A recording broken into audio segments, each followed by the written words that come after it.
bana, mpira wetu kivyetu vyetu. Mwaka huu Simba na Yanga wameamua kuboresha idara za siri kama walivyotuahidi wenyewe kwamba idara zao za siri zimeamua kuboreshwa sana.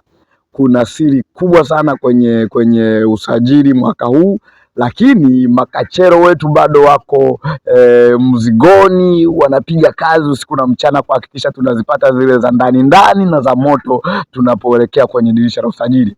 Iko hivi, Yanga wako kwenye resi za kutafuta winga wa maana wa kulia na baada ya kukamilisha kwa zaidi ya 99% dili ya Kinda kutoka Fountain Gate Bushiri. Sasa Yanga wanatafuta winga wa maana wa kimataifa, na huyu si mwingine ni winga wa kimataifa kutoka Burundi anayekipiga kwenye klabu ya Al Hilal Omdurman. Huyu si mwingine ni Jean Gilimgisha. Lakini Jean Gilimgisha bana, klabu ya Pyramid kutoka kule Misri wameweka dau nono la zaidi ya dola za Kimarekani milioni 1.5 ili kumnasa kinda huyo, lakini klabu ya Al Hilal Omdurman imekataa kumuuza, ikidai thamani ya kinda huyo ni dola milioni 3.5.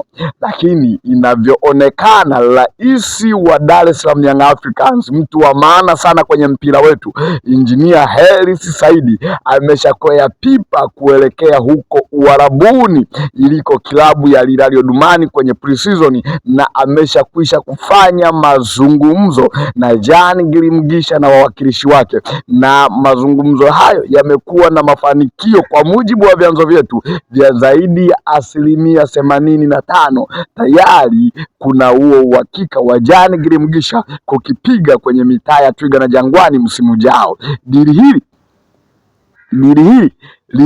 likikamilika, Yanga watakuwa wamepata winga ya maana kweli kweli, na ni winga ambaye wamekuwa wakimsumbukia kwa zaidi ya misimu miwili sasa, na ni winga ambaye kila mmoja anaifahamu kazi yake, Jean Gilimgisha.